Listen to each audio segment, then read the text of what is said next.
The deadline for attaining this goal is getting extremely close. And Iran, by the way, is also outpacing Iraq in the development of ballistic missile systems that they hope will reach the eastern seaboard of the United States within 15 years.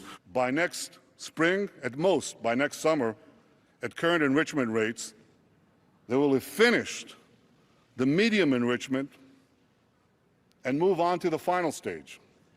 The super From there, enrichment. it's only a few months, possibly a few weeks, before they get enough enriched uranium for the first bomb. The foremost sponsor of global terrorism could be weeks away from having enough enriched uranium for an entire arsenal of nuclear weapons. That would place a militant Islamic terror regime weeks away from having the fissile material for an entire arsenal of nuclear bombs. If not stopped, Iran could produce a nuclear weapon in a very short time. It could be a year, it could be within a few gazillion years.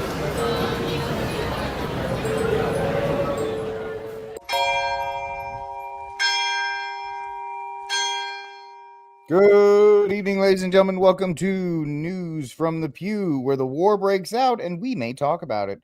It has been, I guess, a heck of a week. I am Rick Barrett, the host of Rickcast, the founder of The Armed Papist, and a bunch of other things that people like to talk about. The most curmudgeon Catholic on the internet, and I am happy to be here with the king, the godfather of Catholic YouTube, the one and only Mr. Steve Cunningham. Happy Juneteenth to you, sir. Blessed Juneteenth to you and yours, my curmudgeon friend. Ironically enough, Juneteenth is actually a Texas holiday, so it should only be a Texas holiday. But thanks to Black Lives Matter and President Trump, now we have it for everybody to celebrate June. Most people don't even know what the heck it is, but the only people that like Juneteenth are the federal employees who get the day off. I celebrate Toyotathon more than I do Juneteenth. Happy Corpus Christi Day. Don't take on the Toyotathon girl, okay? She's working hard. Happy Corpus Christi for all us Catholics out there. Yeah, right. The actual important one, but everybody wasn't. They weren't focused on that because the Pope met Ben Shapiro, and so of course that was an indication that he's compromised. So they couldn't even celebrate that today, Steve, because everybody was panicking about that as well. So yeah, it is what it is. They were panicking. They didn't notice that he brought back the tradition of doing the procession. So who cares? Who cares? He's been compromised. He's Pope Francis II because of the people he's elevated, Steve. Who cares about the good stuff he does? He's bad. He is bad. I know. I get it. I'm sorry, I don't mean to yell, folks. I know. You curmudgeon. I go into curmudgeon mode. What do you want? Yes, not being such a curmudgeon. Yeah. Hey, somebody's got to be it, so it might as well be me. Anyway, folks. Yes, the part well. I do. It's when you're born as the short emperor, you have to fill the role that is God. God gives you gifts, and you have to fulfill them. You were born that way. I was. They even made a song about it, Steve. At least that's what I hear. That's what I hear. I don't know too well, but we've got a lot to talk about tonight, folks. We hope you're going to get involved in the chat with us to help make the show a lot better.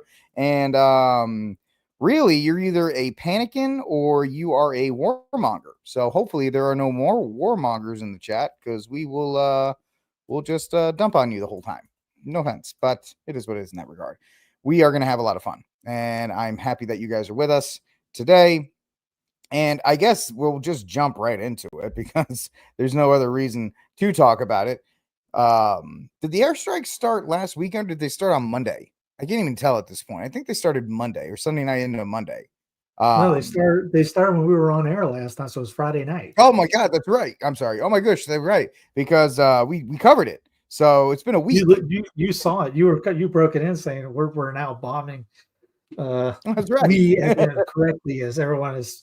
As we'll get into the debate the interview by Tucker, when he said we, what do you mean you people? You mean we are bombing these people. We the royal we. That's how they try to say it. It's the royal we, like all of us. But yes, it was Friday night, and then Well, we did this on Friday or Thursday night. What day was it? We did Thursday. It was a All week right, so it was ago. Thursday night. Thursday night. Yep, we did it a week ago Yeah. last week. Yeah, it's Thursday And night. So they've been so, doing it. They've been lobbing back and forth. Catch. yep, Back and forth. it's been absolutely insane to see how quickly the narrative shifted from don't worry, it's the Israelis, they're going to get the job done, we trust them, to by the way, we need the Americans.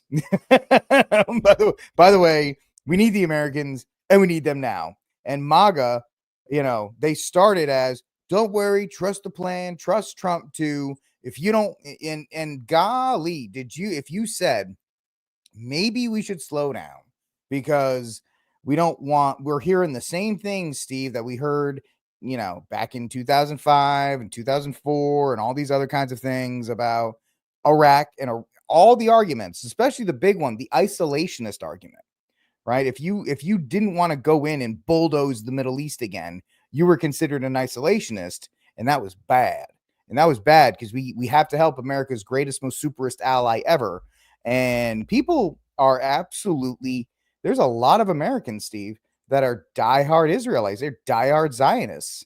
I mean, it spans from Catholics to evangelicals to politicians. It is amazing the amount of brainwashing. There's two things. Well, I mean, I'm talking about even just people don't get paid, just like people on X and stuff that have been filtered with the propaganda to the point where they're arguing with me like Israel's our greatest ally. We need to support them no matter what, whatever it takes. And how dare you want Iran to get a nuke? I don't want Iran to get a nuke, but I also don't want to invade a country of 92 million people that we all know now, thanks to Tucker. I don't want to invade a country of 92 million people, which is bigger than. How many it was. And by the way, what's our track record in overthrowing and regime changing countries? Libya, that's the number one place where slavery of the illicit kind is traded there. Syria is a mess. I don't know. Iraq's not really great. Somalia is not great. All the other places that we've decided to blow up aren't doing really well. So what's the track record you're trying to tell me is okay to do this? So yeah, it's where to go, where to start on that. Yeah, I mean, this is a pretty, it's a big issue to try and unpack any way. You can start wherever you want, Steve, because it's going to get unpacked no matter bumper what. sticker line is Iran cannot have it. That's the phrase that pays. MAGA's now make war on it, make war on Iran. But that's really, it's the whole line. Say the phrase, the whole Bart Simpson line. Yep. Iran cannot have a nuclear weapon. Now, the deal that they signed off on long ago was that they could have it personal for energy reasons, which is totally legal throughout the planet. Anything that you can look at. The Trump administration has come back, reneged on that promise. I think they originally went on. So Mr. R of the deals reneging on all his deals again. And now it's zero, nothing at all, which isn't going to happen ever.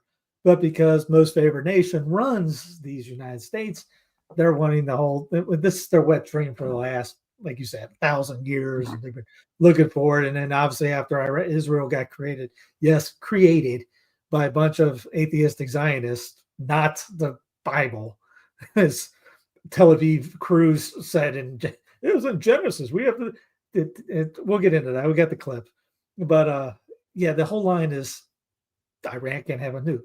Well, what about North Korea? What about Syria? What about Libya? What about all these?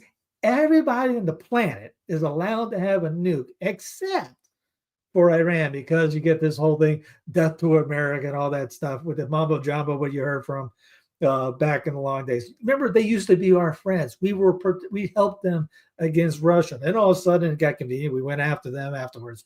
And all they care about in DC is the oil, which, hey, anybody that drives a long way for a TLM, you better hope to God that nothing happens, because you ain't driving to your TLM that's 30, 40, 50 minutes, an hour away if gas is $30 a gallon. Ain't happening. Good night. You better start getting ready to go to wherever was down the street if anything goes down. You did mention Pakistan, right? Oh yeah, and Yeah, Pakistan. because the only reason I say that, and I'll jump back out and you can continue. Everybody says we don't want a nuclear power in the region. Well, that's a false dichotomy. Two reasons. One, there is a nuclear power in the region, and they're launching preemptive airstrikes on a country that doesn't have nukes, i.e. small hat versus not. Secondly, Pakistan has a nuke. They're in the region. So these two arguments that they can't have a nuke is like, well, nukes are already there. Well, the Iranians are the number one state sponsor of terror. Last time I checked, the Pakistanis were holding up Osama bin Laden in right down the street from their military facility. So Israel is more of a terrorist state than all these guys put together. But yeah, Pakistan will happily hand over a nuke to anybody that asks. Anybody. Well, that's what I'm saying. They're not exactly, on our side either. So this idea that Iran is the only one that cannot have it. Well, I don't see us carpet bombing North Korea, Steve. North Korea has all the exact same things that Iran has, except they don't have an entire country full of oil. Well, Israel, if the rest of the area got a nuke, then Israel would have to treat them nice. Mm-hmm. Right now, Israel has a monopoly on the nukes, and they can do whatever what they want to do. If they want to lob a bomb into Iraq, Iran, and they can't do it because they can just say, "Hey, yeah, do something. We got this." Mm-hmm. The Samson option. That's what they call it. They call it the Samson option. That one is if they starts going after, if they're in trouble, then they'll just throw it everywhere because if they're going to go down, everyone's going down. That's Samson on that one. They'll take down everybody because of that. No, this one is if Iran, they'll just what are you going to do? We'll nuke you because you got nothing to center because we're keeping you from doing it.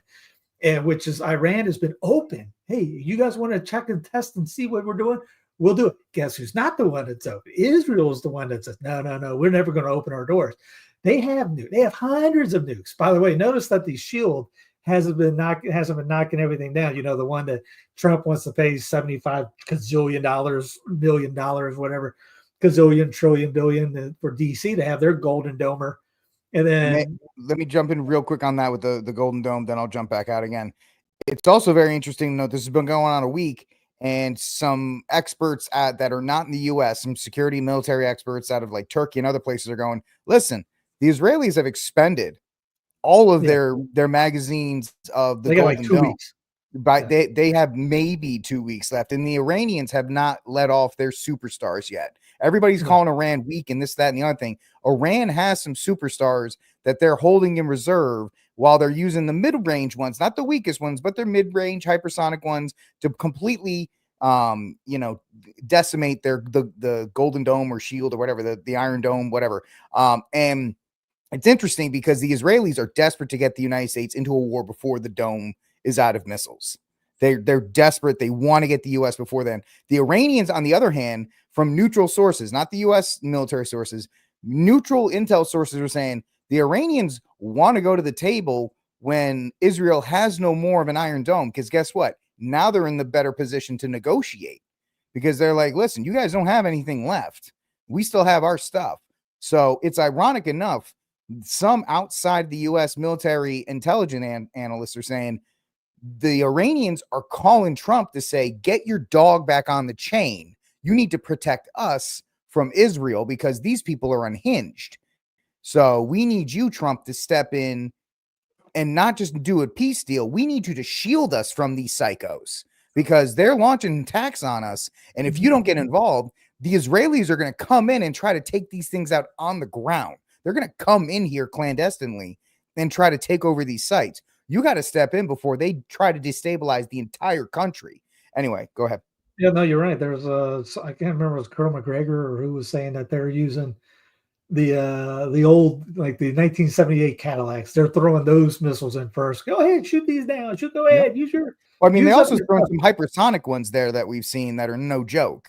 They'll throw about 10 of they'll throw up the 10 busted up ones in there, and then they'll shoot up. They'll get the hyper one will sneak in behind it. But yeah, no, you're right. They're it goes into Patrick Clausen talking about this in 2012. Frankly, think that crisis initiation is really tough, and it's very hard for me to see how the United States president can get us to war with Iran. which leads me to conclude that if, in fact, compromise is not coming, that the traditional way of America gets to war is what would be best for U.S. interests. Some people might think that Mr. Roosevelt wanted to get us into World War II, as David mentioned. You may recall we had to wait for Pearl Harbor. Some people might think Mr. Wilson wanted to get us into World War I. You may recall he had to wait for the Lusitania episode. Some people might think that Mr. Johnson wanted to send troops to Vietnam. You may recall we had to wait for the Gulf of Tonkin episode. We didn't go to war with Spain until the until the Maine exploded. And may I point out that Mr. Lincoln did not feel he could call out the Federal Army until Fort Sumter was attacked, which is why he ordered the commander at Fort Sumter to do exactly that thing which the South Carolinians had said would cause an attack. So if, in fact, the Iranians aren't going to compromise, it would be best if somebody else started the war.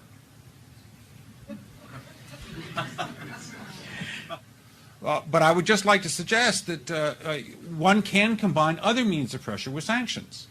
I mentioned that explosion on August 17th. We could step up the pressure. I mean, look, people, Iranian submarines periodically go down. Someday one of them might not come up. Who would know why? We can do a variety of things if we wish to increase the pressure. I'm not advocating that, but I'm just suggesting. By the way, real quick, ladies and gentlemen, the U.S. dispatched the USS Nimitz, which is one of our aircraft carriers, which, by the way, is supposed to be decommissioned next year. It's supposed to be out of service next year. So it's a little weird that we're sending an aircraft carrier to the Middle East that's not supposed to be around 12 months from now. I mean, the memes say themselves, the carrier's out there with a big old sink me sign on it. So I know sometimes Steve and I come off as conspiracy theorists, but why would you send your most obsolete ship to go into a battle when you have all these other ones to do it? So that's what I'm saying. If I don't know if you want to play more of that clip or not, but it was almost at the end anyway. But I mean, to go on what he was saying and what you just brought up, the USS Liberty, that was you cannot put that up and people, you'll have Zionists fight you over this. mm-hmm. Rabid APAC guys will just hate you for bringing up USS Liberty. And our guys died. They were this was a 9-minute clip, and I'm not playing the whole thing, obviously, but there was guys that they talk about how they put an SOS out for a ship that was down the road. Well, first off, the Israelis are radioing in, hey, this is an American ship, and they're getting orders, bring it down. Yeah, and they say back, we see the flag, and they get orders from HQ, bring it down.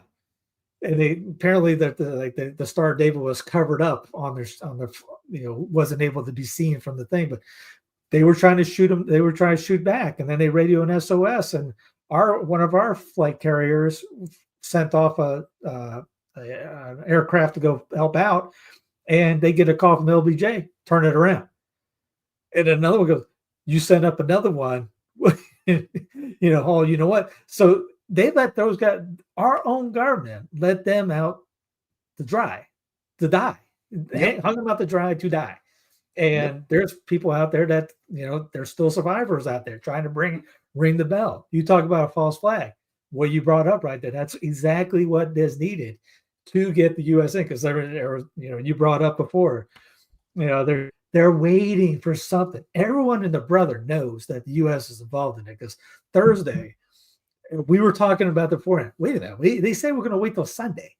And Trump went in there, lied his teeth off, because he comes out with a tweet the next day. Because everyone's going, I wonder if that was the thing. And Marco Rubio's going, we had no idea. And then Trump puts out, yeah, we did it. I knew about the whole thing. I told them to do it. This wasn't the way they did it. It was, sorry, but this is the way it is. And it just completely. Now, let me just real quick. I think Trump was put in that situation because they went off before, and so Trump has two choices: look like an idiot or say he knew. And I'll play devil's advocate. I think Trump said don't go until Sunday. Bibi's like, I'm losing support here. I'm at 30%. I got to launch this thing. It's been 60 days. I can do it now. I'm doing it. The problem with that is he's either lying then or lying now.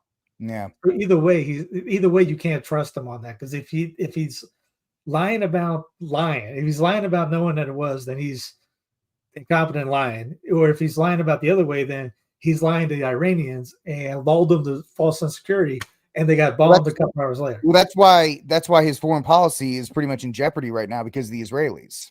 Because the Israelis are literally trying to drag him and us into this because Bibi needs this for this war to shore up his base. And that's what I'm going to go with. I don't think Trump handled it well. I mean, obviously, throw the other guy under the bus, be like, he went without my knowledge. I told him to. He went. If he had stones, but he's got plenty of Jewish donors, Miriam Addison and others. He's a little puppet for all these guys right now. He's not saying the right things. He's saying things like unconditional surrender, get out of Tehran. He's getting this little power tripping going on right now. Now, when you say unconditional surrender, this is the point I was trying to make to people during the week, which really frightened me because everybody said, we don't want him. Nobody's saying boots on the ground, Rick. Why are you being a panic? Blah, blah, blah. Listen, I know he's Lindsey Graham and I know he's a psycho, but he is out there telling everybody, finish them off, get the job done. He is the mouthpiece for the 50 other senators that want this done. He is the mouthpiece for the Pentagon. And you know what they're going to tell Trump once if they start doing strikes?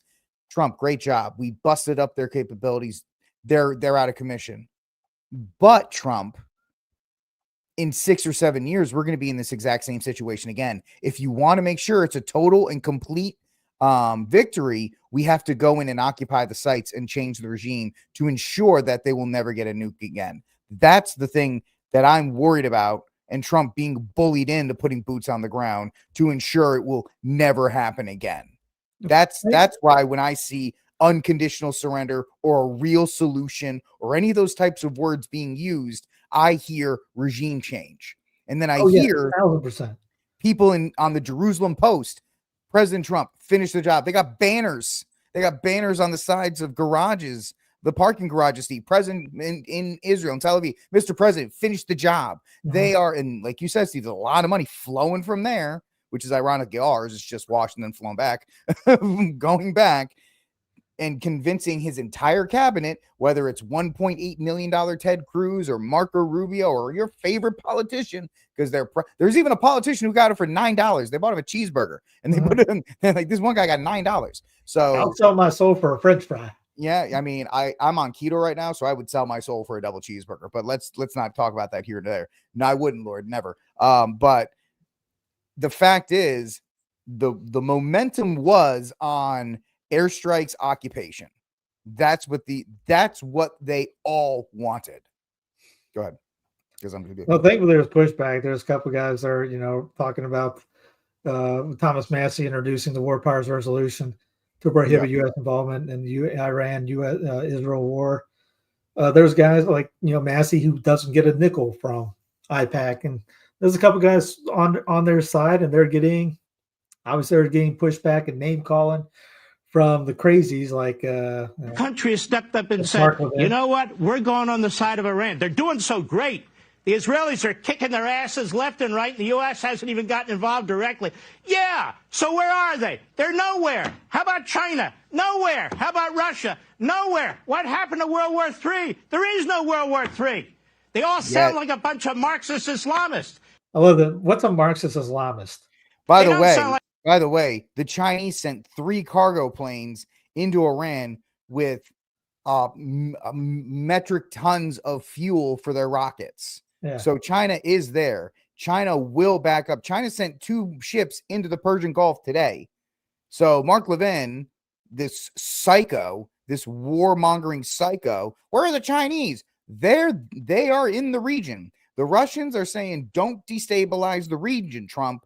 Don't do it. Yeah, Putin said that he will go in and negotiate between Iran and Israel. He's not a lackey like Bibi, like Trump is the Bibi. You don't see Putin out there bringing out the chairs and just say, "Hey, baby, how you doing?" I know that picture doesn't help Trump. Patriotic Americans, let me be clear. This is good versus evil. You're either a patriotic American who's going to get behind the President of the United States, the Commander-in-Chief, or you're not. One other thing. These little weasels in Congress like Tom Massey, the War Powers Act. And I'm a constitutionalist, he says, and I know the president's not, he can't do this on his own. Hey, Tommy, let me educate you about the Constitution. Is the War Powers Act in the Constitution? He goes into the thing. It's okay when your guy does it. If Brandon was doing it, he'd be upset. Oh, you can't be using the War Powers Act. Blah, blah, blah, blah. You got to go through Congress. Where's the Constitution? He said that before. But no, because it's Israel, because it's Israel and it's his team. Oh, we got to use the War Powers Act. We got a dictator up there. We just do it. We bypass Congress. It's always convenient when the other team's doing it, which goes back to last week's the No Kings thing, which is a lot of the people you heard a lot of the online guys saying what they were thinking it was. And I was watching local news here. And three people that they were doing 3 counties. No one ever mentioned the illegal aliens here. Sure, was that part of it? The main thing were people, we saw local clips. There was a guy, Derek Bros in Houston, interviewed one guy. He goes, and he was Mexican. He goes, I'm not for the illegals coming in. Get the guys, I'm for the people that are doing crimes to get them out, but do it humanely, do it this. Follow the law, follow the lead. I'm not sure they broke a law to get in, but that doesn't mean you break a law too. So a lot of these guys were upset about the unconstitutional overreaches that Trump was doing. But what's his face? Jack's brother has a Sky View video. Deport them all. Most of the people there. Guy who lives off of his brother, Bocevic. He could be. I mean, he might have blocked me afterwards because I wrote him back. I wrote him going, here's clips from here. They don't look like they're white people. These guys are paying taxes that you want to deport regular citizens because it's the keep the mantras going, because you see Jack and all them going, don't focus on this, focus on the illegals. We got to get the illegals out, because they know if Trump screws this up, then all that stuff's going to get screwed up too, because you can't trade. He's becoming a war criminal in a sense. He keeps the stuff going up. But they're going, got to get bored, got to deport, stay the focus. Trump's the good guy in this. Trump's the good guy in this. Gaslight, lie. The MAGA online guys, you talk about some gaslighting gymnastics that's going on in real time. I mean, Levin, you got Levin and all Fox News, which half the groups in the administration. And you got crazy, got Pete Hegseth, former Fox. We played the other 3, Judge Janine. Who's the other one that just got voted in? It's like half the people. Oh, I know. Like, we made the joke 2 weeks ago. Trump's on. He's like eating one of his McDonald's Egg McMuffins. He's like, "Who's that?" That's Janine, whatever her name. You know what? I think she'd be a good assistant attorney general. She's not even a lawyer. Don't care. Put her in. I decreed it. Anyway, here's an Israeli historian completely tearing up this one guy in an interview. Iran have as of today? Right now, I hope none. Okay, how many does Israel have? This kind of sounds like the Ted Cruz interview in a sense too. Right now, I hope none. Okay, how many does Israel have? No idea. No idea? You were in the government. They don't tell you that stuff. No idea. Who do they tell? No idea. Do you recognize the hypocrisy of Israel having a secret illicit nuclear weapons program that it won't open up its doors to and won't talk about, and then lecturing everyone else in the region about nuclear weapons? Absolutely not. You know why? You talked about hypocrisy. If an Iranian guest came on my show and I asked him about Iran's nuclear program, he said, I don't know, I'm not going to talk about it. Would you be okay with that? You'd be outraged. Of course. And yet you sit here as a former minister of the Israeli government saying, I don't know, never talked about nukes with anyone. Because there was like 16 United Nations Security Council resolutions against Iran. And there is against Israel. And there is against Israel as well. About your nuclear program. No. Yes, there is. UN Resolution 487. Let me read it to you. The UN Security Council in 1981 calls upon Israel urgently to place its nuclear facilities under the safeguards of the IAEA. Why haven't you done that? Because Iran has never attacked a neighbor. Israel has repeatedly attacked its neighbors. Iran signed the Non-Proliferation Treaty. Israel has refused to sign. Iran submits to inspection by the International Nuclear Energy Agency. Israel refuses to submit. Iran has no nuclear weapons. Israel has between 75 and 400 nuclear weapons. So Israel poses an existential threat to Iran. For the last 40 years, Israel has conducted a systematic campaign of disinformation about Iran. Why the lies? Why the double standards? Why the hypocrisy? Okay. speaking of lies, here's Bibi on CNN or MSNBC. One of them. Yeah, One of them. Well, the opening segment that came from CNN. Amazing. I think there's real quick. I had an interview with Owen Schroyer, by the way. Thank you, Owen, for taking the time to hang out with me. And he actually says Fox, ABC, and they're all terrible. Ironically enough, CNN is one of the few here in the West that's actually decent at bringing in international coverage. Amazingly enough, some reason when it comes to this kind of stuff, they're actually the best one out of any news source. Not that doesn't mean much, but if you're looking for a more well-rounded picture, you're going to get it from CNN. Yeah, it's a low bar, but I mean that opening clip came from CNN. I'm like, wow. I mean, you're not going to get that from Fox or MSNBC. Nope. Plus, the president ABC. flatly rejected a plan, an opportunity that the Israelis had to take out the supreme leader.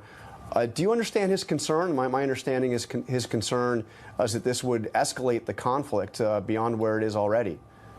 It's not going to escalate the conflict. It's going to end the conflict. We've had half a century of conflict spread by this regime that terrorizes everyone in the Middle East, has bombed the Aramco oil fields in Saudi Arabia, is spreading terrorism and subversion and sabotage everywhere. That's the forever war is what Iran wants. And they're bringing us to the brink of nuclear war. In fact, what Israel is doing is preventing this, bringing an end to this aggression. Yeah, this is and we can only do so by standing up to the forces of evil. Look, democracies have had to learn this lesson. You know, they faced a tyrannical regime, a radical, fanatic regime. For 40 years, I've been saying, actually 3 years after the establishment of this radical Islamist Ayatollah regime in Tehran, I said that the greatest danger, not only to the survival of my country, but to the peace of the world, is Iran's pursuit of nuclear weapons. And they are on the brink of achieving that. So imagine what they're doing now without nuclear weapons. Chanting death to America without nuclear weapons. Imagine what will happen if they had nuclear weapons and the ICBMs, the intercontinental ballistic missiles, to deliver it to every place on Earth.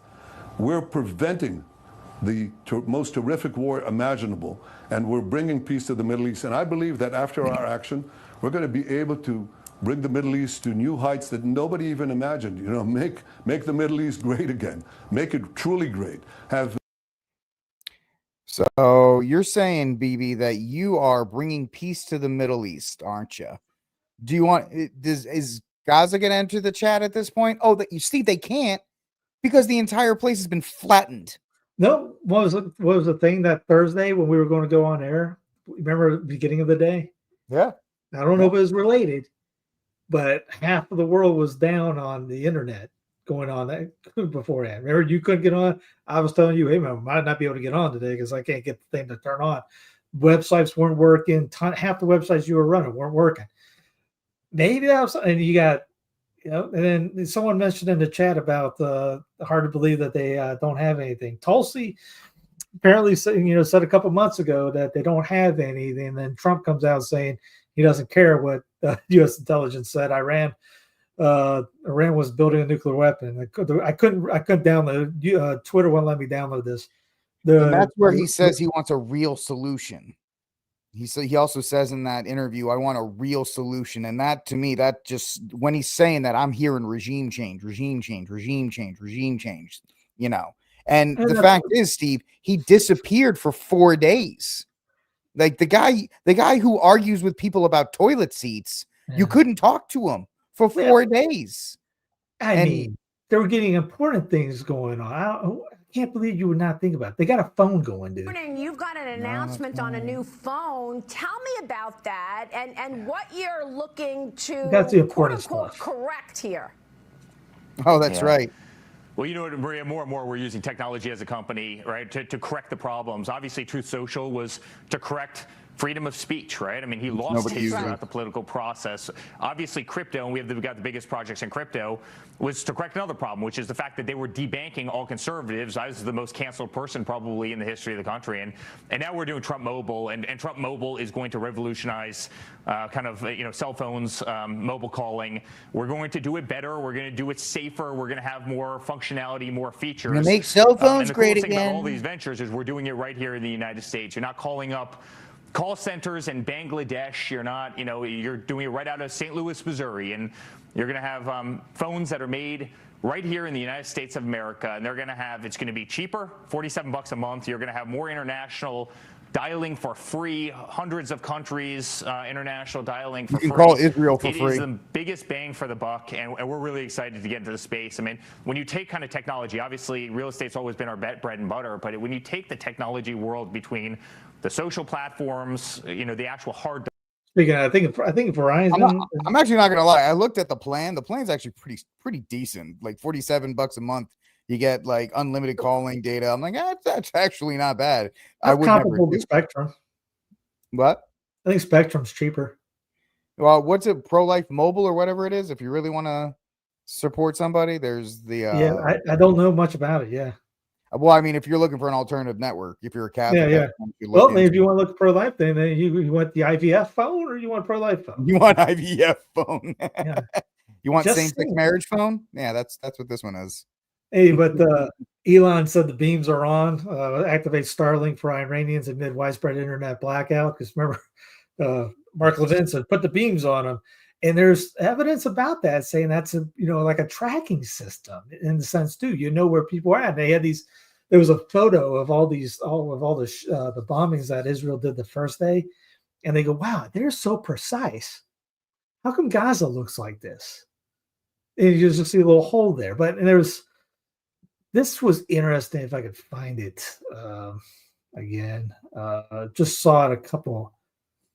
Where did it go? I'm not playing the Tim Dillon clip, but Tim had a great line of, is Iran the reason why no one can afford a house? Is Iran the reason why the fentanyl is everywhere? When your insurance company won't cover a knee operation, is that concern Iran? It's great. Exactly. Everyone's blaming Iran now for everything. No, who is the enemy? They're in DC. I don't care about what Iran does. DC is the enemy in this sense. Even like the illegals. Hey, I ain't had illegal do anything. I've had DC steal money from me. I've had DC take away rights and liberties, things like that. It's going to be hard to make that. If you have any, two working brain cells, you're not going to say, "Oh, Iran is the enemy." Those bad guys. Yeah, no idea what Iran people do in a day, and I guarantee they're not getting up going, "We need to kill some Americans today." No. And here's the thing, guys. Even if they could, they don't have the ability to. So in the self-defense class that I teach, you need means, motive, and opportunity. They may have the motive and they may have the means. They don't have the opportunity. So as far as that's concerned, it's a non-issue. It's that simple. They may have means and motive, but they do not have opportunity. So well, here's that thing I was mentioning about. This is interesting. We get into the conspiracy theory part. Morgan COO 000. Just a reminder, U.S. sent Steve Witkoff, a luxury real estate developer with zero diplomatic or military credentials, to meet with Iran's leadership and shape the future of this conflict. When Bibi said, make Israel, Middle East great again, I thought about this too. A conflict that so far has mostly been precision strikes on buildings already slated for demolition in areas pre-approved for billionaire redevelopment projects. So, I mean, this is kind of fishy as well. I mean, this she goes on, she has a lot of videos on this stuff throughout. So I'll look into it more to get some more like a hard thing on this. But that was interesting. That was pretty interesting to see too. I mean, she's been really all over that part. Yeah. It's been pretty interesting how this whole thing has been handled, especially when you have, the Tulsi wing, the Tucker wing, even the Maha wing, who all went together. And we all said, hey, you're supposed to be the peace president. No new wars, right? This was, even did Tulsi get poisoned? What? Did Tulsi get poisoned by her boys? I mean, who knows? She's pretty much on the way out. The fact that he's like, I don't care what she said. She might as well just pack up her stuff and just replace her with John Bolton at this point, because that's essentially what Trump is doing.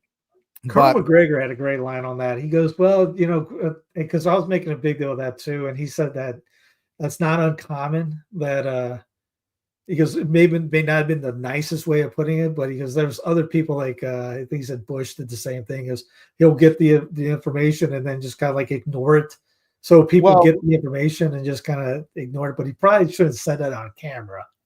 Here's the thing about the DNI. The DNI was created post 9/11. It was supposed to be this funnel point for the CIA, the FBI, for everybody to give the intelligence to that one person. So that way in the situation room, you could be like, DNI, what about this? And they're supposed to go, okay, well, the FBI says this, the CIA says this, the NSA, all 17 intelligence agencies say this.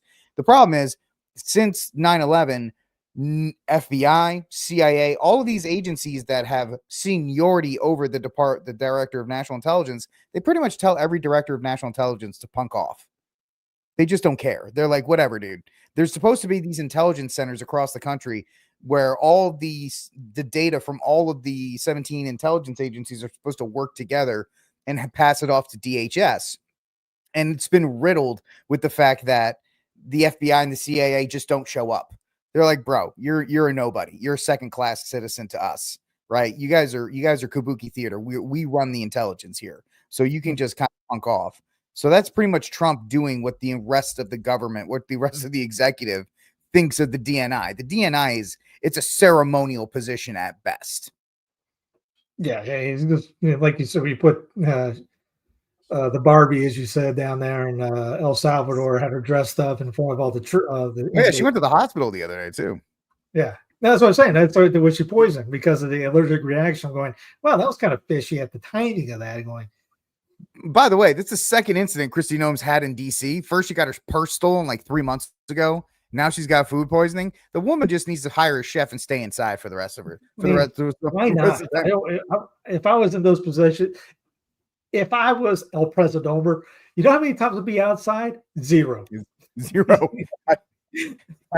I'll take the armored car to church, and that's about it. You ain't gonna know I'm outside. I'm gonna be behind. I'm not even gonna be around those windows. These bulletproof, I ain't gonna try it out.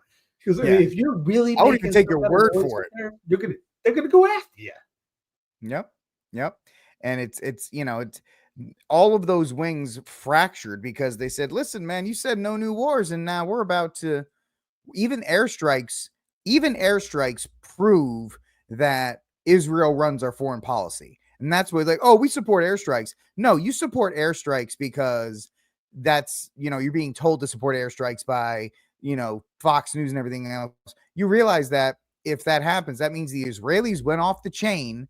They got loose off the chain. They started a conflict. And then we have to, because of their bidding, we have to come in and give them bunker busters, or we have to give them more of these things.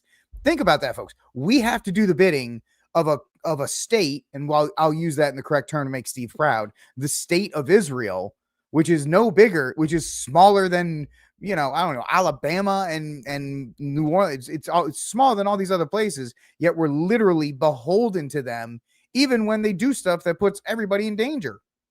Well, it's funny. They're always called the state of Israel. Yeah. You never hear the country, and maybe they'll say the nation of Israel. They always say the state of Israel. They say the states in the Middle East, the states in the Middle East, the state of Italy sometimes. And people use it, and then they go, well, we can't think that it actually works the same way over here.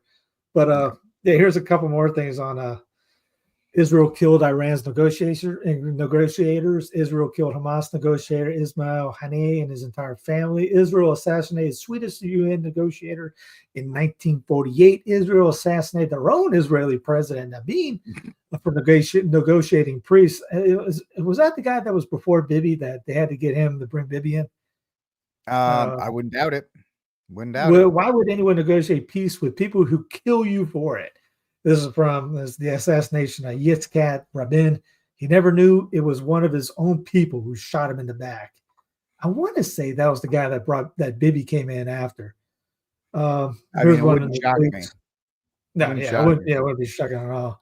Everyone should evacuate immediately. Was one of the tweets. Here's an interesting thing too. We were talking off camera, Rick and I, about this. CNN confirms that Iran hit at the headquarters of Mossad. Glenn Greenwald put, so Israel puts its Mossad headquarters inside Tel Aviv in the city in a densely populated area with civilians around it. Note how CNN strongly suggests that this means Iran has no right to hit Mossad because doing so may endanger the Israeli citizen civilians used as shields. They literally call it, hey, they're using as human shields. RT-60 killed by Israel Friday nights in Tehran building. Reporter next to the rubble of homes shows kids' shirts stained with blood. Adds rescuers are still searching for bodies. So again, the narrative is Israel is hitting military targets. Iran is killing civilians.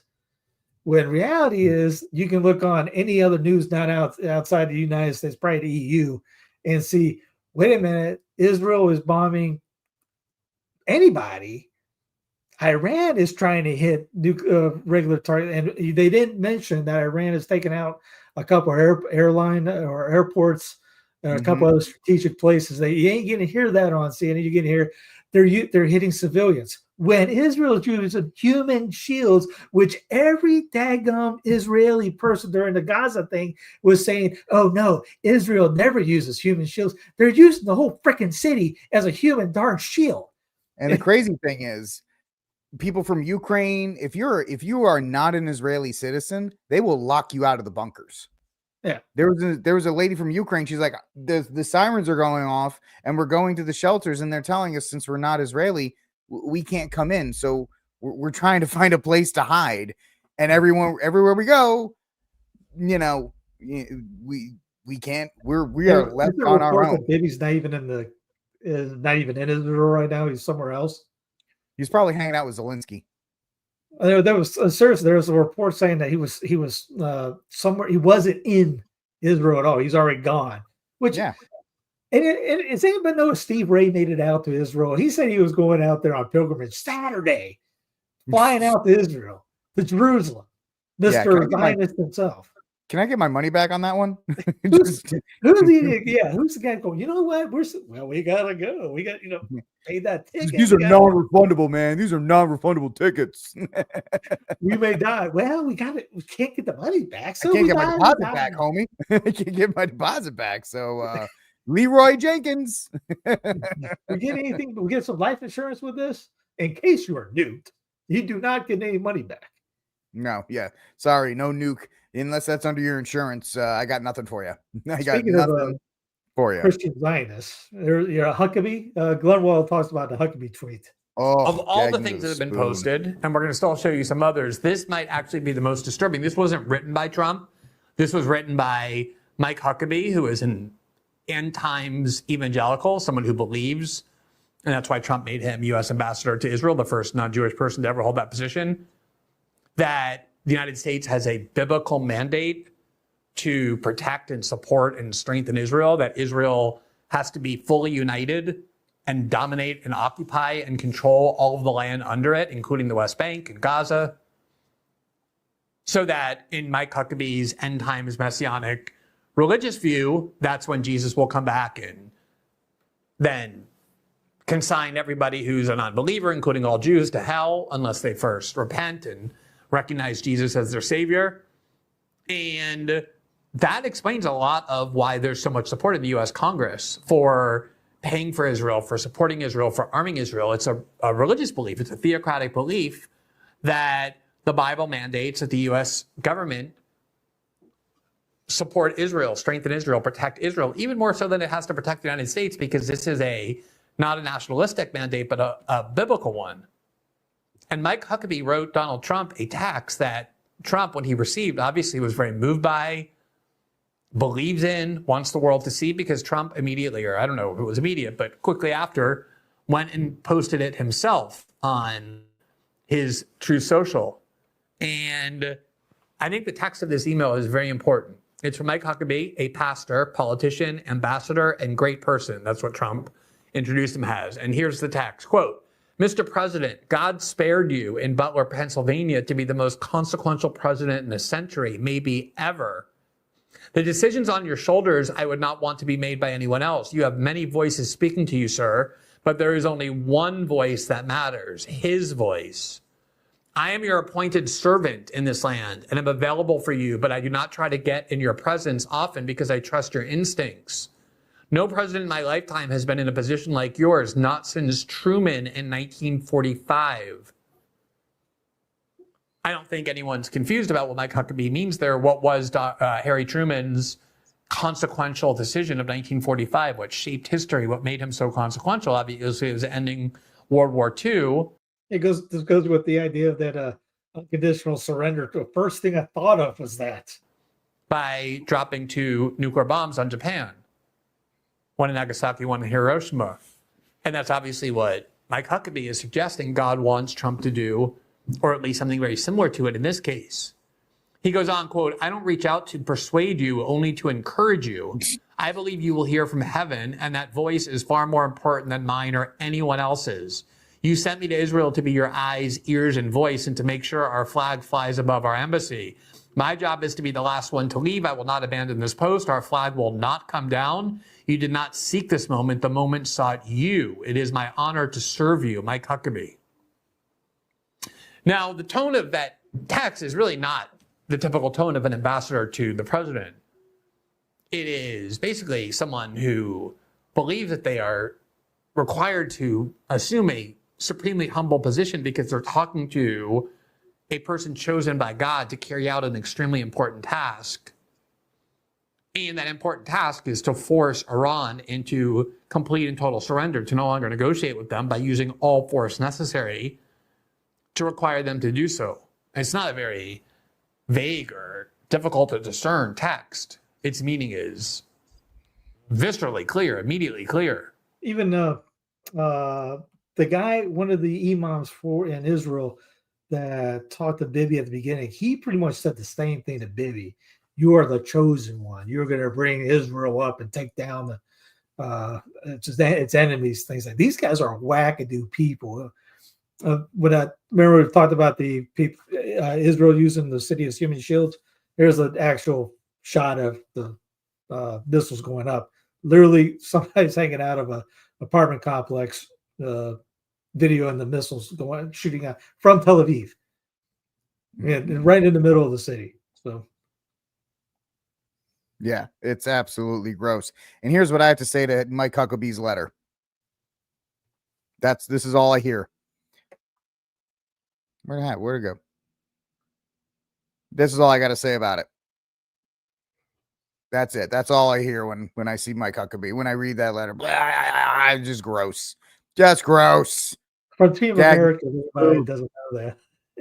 Yeah, Team America. It was just a guy vomiting. I wish we could play that clip. There's 3 kinds of people in the world. Yeah, I wish. We can't. It's correct, but we can't. Not at all. Yeah. Can't even go close to it. It's 100% right, but yeah, the words used would not be able to be used. Right here. We would be banned from every Catholic type show ever. But all I can hear is him being like, "You're the chosen one." I mean, get out of here, Mike. Yeah, just stop. Here's for 5 seconds. I like how they're like, he's the first Jew never ever to be appointed. He might as well be. He might as well be. He's worse. Oh yeah, way worse. He's a believer evangelical, man. Right, day one, right when he got elected, I was like, or nominated, going, you gotta be kidding, this is gonna go bad. And it's bad the worse. Yeah. It's a strange situation where President Trump love your hair. I was about to stop and say, go ahead and get your hair joke out. To have the power to decide whether or not to start attacking Iran. There was an interview this morning where he said, he was asked, are you coming closer? He said, I'm not going to tell you. You think I may do it, I may not do it. And I don't know if the framers had that in mind, to have a president, a single individual with the power to say, hey, I may do it, I may not do it. It's up to me. And we've seen now with a bipartisan piece of legislation introduced by Representatives Thomas Massey and Ro Khanna, which I think at last view has got something like 30 co-sponsors, which is not as much as it should have. It should have 330 co-sponsors, but it's the war powers resolution type of thing that you used to do with Tennessee senators all the time, telling the president, you do not have the power to do this. You do not have the authority to do this without Congress. So that is sort of the backdrop. And now a poll dropped, an Economist YouGov poll dropped yesterday that everyone is talking about. Trump obviously is concerned, in my opinion, about how he's being viewed, especially by his base, because he ran as a peace president. He started a war with Yemen and lost. And now he's on the verge of starting a war with Iran, which is no Yemen. And so this new poll, I think, is incredibly significant because it demonstrates just how much the American people do not want a war with Iran. Now go to that first clip. This is the Newsmax write-up. Economist YouGov poll. 60% say U.S. should stay out of Israel-Iran war. Go to that next clip. Well, you'd say it's skewed.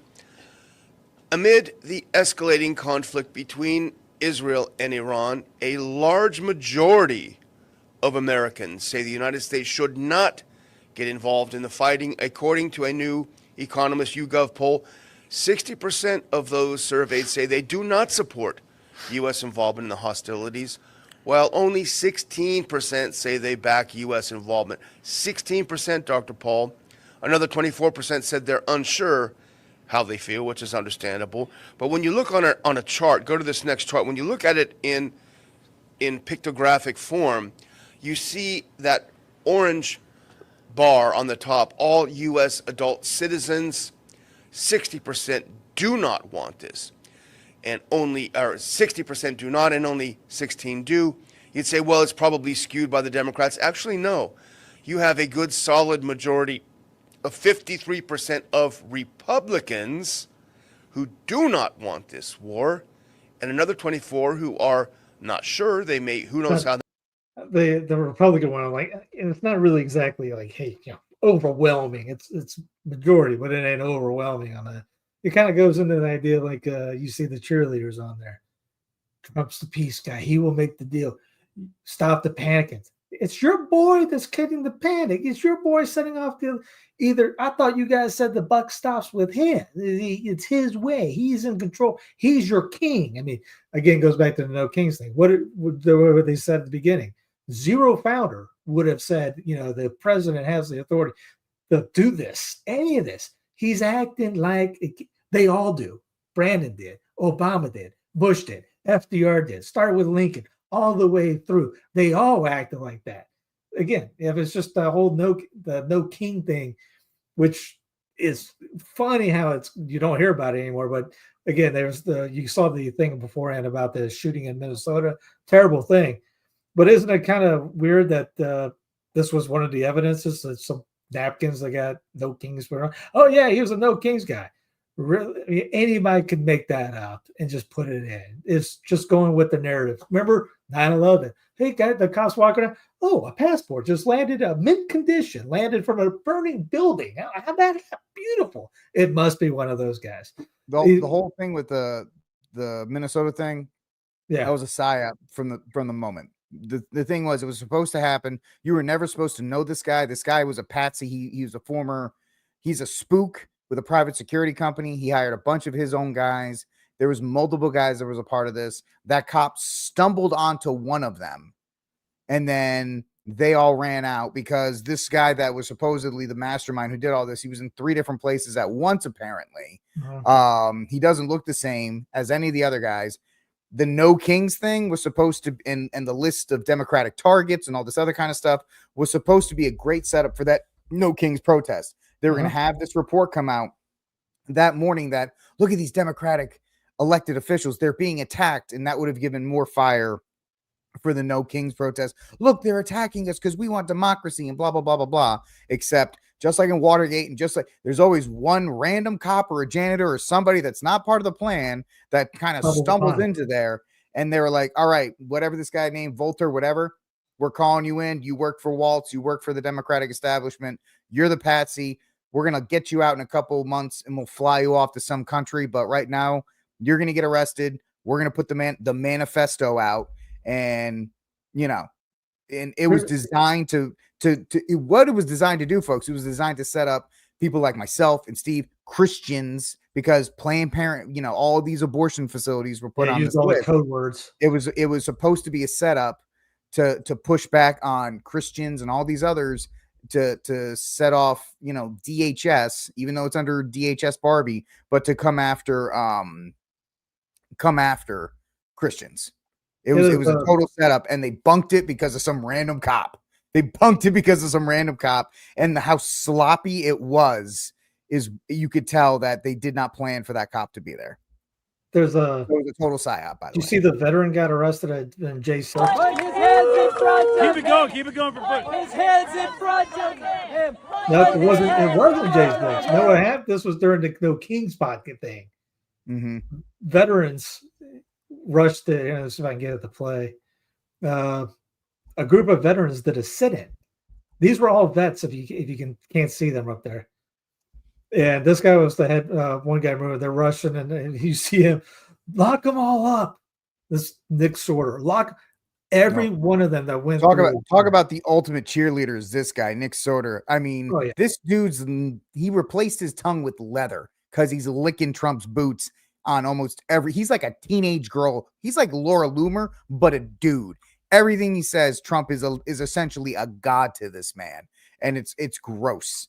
And yeah, that's what I have to say. So they interviewed the one guy right at the beginning, and he mentions, we are veterans. We are tired of being pawns for foreign wars. We don't want to go where we shouldn't be in. This was last weekend, that went down, and they're just sitting there. They just sit there, and then at the end of it, you see these buses come in just to make sure that no one can see them anymore, and they arrested a few. Now, again, it goes back to not fake right, but the woke right. You got the woke left and the woke right. The same exact thing that they were upset about what happened on January 6th, they now turned around and are doing it to other people. You saw that anti-ICE people. The guy in the video says, we're against the wars. Yeah. He's like, lock them all up. Lock up all the vets that don't agree with Trump. That's it. I mean, that's really what it's a loyalty test. I mean, we don't have the tweet, but Laura Loomer, who has been spiraling out of control, but what do you expect? She's a spinster that's had 15,000 plastic surgeries. She's like, I want everybody that's standing against Trump right now. I want screenshots. I want names, and I want Trump to punish them. And everybody was like, excuse me, you psycho. That's not how this works. People can question what the president is doing, and we're not, just because we're quote unquote true MAGA, which, I voted for the guy 3 times, so I guess that makes me true MAGA or whatever the case may be. Yeah, I can actually say, guess what, buddy? I don't want you bombing Iran. I don't want you doing any of this stuff, and I don't want to be at the beck and call of the Israelis. That does not make me a Panikin or any of these other people. So, and the fact that real quick with this, U.S. Marines temporarily detain a civilian, an Army vet, for the first time in LA. The Marines are not police. No, they're not supposed to be. They got called in to arrest people. Technically, they were called in to protect ICE. That's how you get around the federal buildings. But now they're arresting people, so they're not supposed to be doing that. Yeah, they got Houston police, which is a powerful surveillance tool to track vehicles when they're not. And you remember, hey, and what was that big thing they had last weekend? The same day they had the military parade, and I think we were the only ones that showed it. Palantir was one of the great sponsors of that celebratory event, or whatever you want to call it, the birthday event. Yeah. The surveillance military industrial complex system is what we're cool with that stuff. Yeah. Here's another clip that people haven't seen on the Palantir seat, not CEO, but the president. Are the most loving, God-fearing, fair, least discriminatory people on the planet. And they want to know that if you're waking up and thinking about harming American citizens, or if American citizens are taken hostage and kept in dungeons, or if you're a foreign power sending fentanyl to poison our people, something really bad is going to happen to you and your friends and your cousins and your bank account and your mistress and whoever was involved. And when Americans are spending $1 trillion on defense, what I want and what I think my peers want is, why are these people keeping our citizens hostage, torturing our people, attacking our allies, maligning us in what was once called the United Nations, basically a discriminatory institution against anything good? We need to stand up, and those people need to be scared. And that's why this conference is so important, because we have the best products in the world, and we cannot have parity. Our adversaries do not have our moral compunction. If it's even, they will take advantage of our niceness, kindness, our desire to be at home in Nebraska or New Hampshire or wherever we live in our peaceful environments.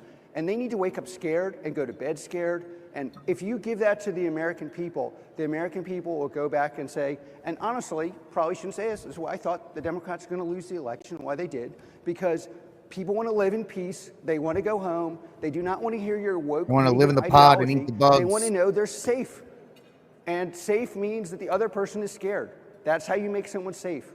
And the average American person understands this. Unfortunately, many of the intellectually captured institutions funneled and intellectually owned by the Berkeley faculty. He's all for killing other people that don't. These feckless beta nerds who become techno bros. They love the power that they get because they got shoved in lockers when they were in high school. Now they're going to use the techno power that they have to pretty much avenge the fact that they sat at home on prom night.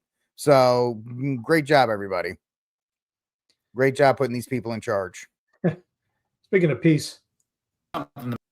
Peace, president. Tell you, Peace, which is that president. Netanyahu will sit there with Trump smiling and saying, all we want is peace. But time and time again, Israel has assassinated every serious negotiator for peace in the Middle East, including top Iranian officials that the Trump administration was just talking to about a potential nuclear deal. We are ready. Shamhani is one of the few people in Iran authorized to speak about the sensitive negotiations.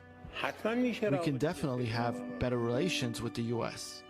Shamhani said that Iran is willing to commit to never having a nuclear weapon. He is now dead because of Israel. Quote, this action ordered by Prime Minister Netanyahu appears to deliberately undermine ongoing American diplomatic negotiations about Iran's nuclear program. Hell, they even assassinated their own prime minister because he dared to pursue peace. Yitzhak Rabin, who's seen here shaking hands with Yasser Arafat during the Oslo Accords, murdered by an Israeli ultranationalist in 1995. But the important detail that many leave out is that he was cheered on by none other than Benjamin Netanyahu himself.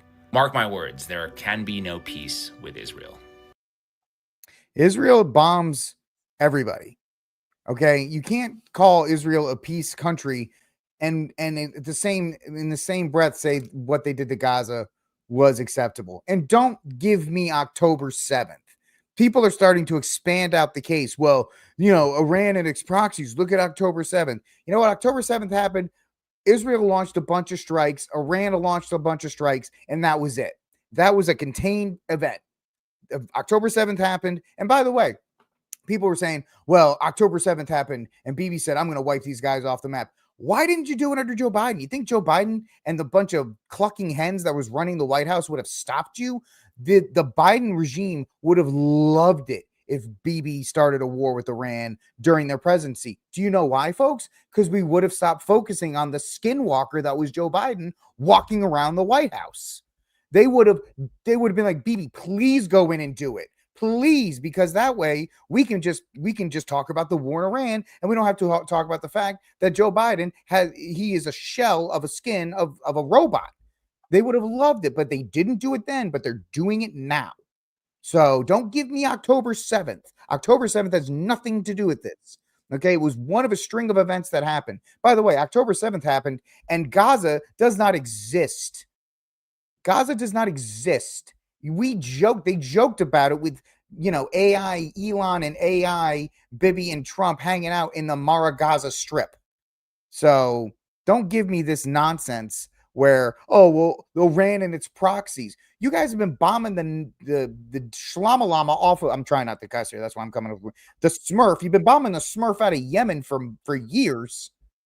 And that's supposedly a proxy of Iran. Well, we've been bombing them into Smurf cum.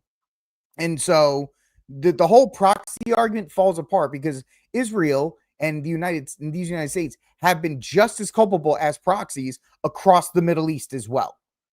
So it can't be, well, Iran does this unless you say we're doing it as well. Yep, that's the one that's supposed to be decommissioned next year. You might as well put a sink me sign on the side of it.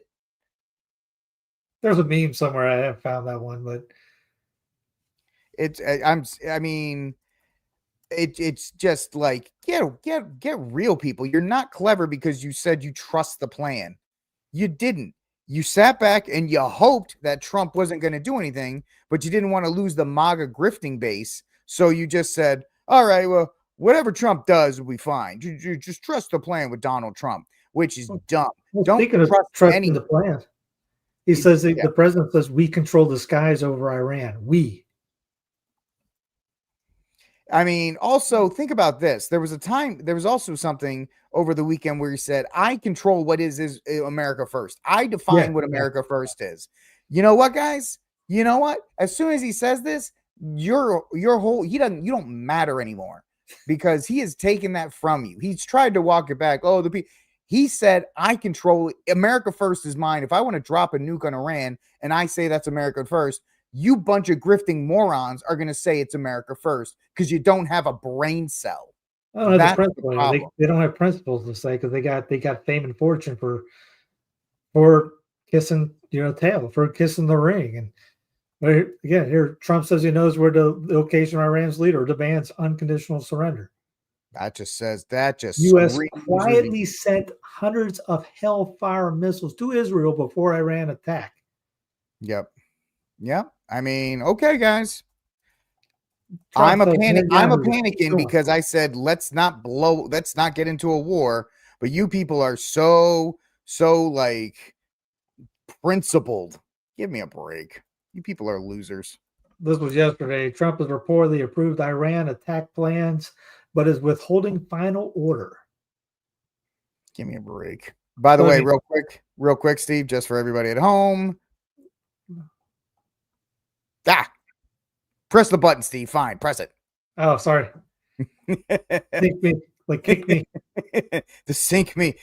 You might as well just have that. Just sail on into the sea for it. Sorry, go back to the article. I'll stop being a crazy. You go and play the video that he said he's taking 2 week off or a 2 week break. I mean, I have that. Let me get it for you. He's been all talk for the last 5 months. Obviously, my thing is he should be impeached and removed. But then you get JD Thiel in, so we're toasted. Anyway, we go. Yeah. Let's see, where is it? Let me see if I can find it. I don't believe him in a second. I mean, he's been playing both ends. Apparently, if he's right, then he's been playing both ends. Yeah, and that's dangerous. That's dangerous in that regard. Where are you? Here we are. Sweet Caroline, talk to us.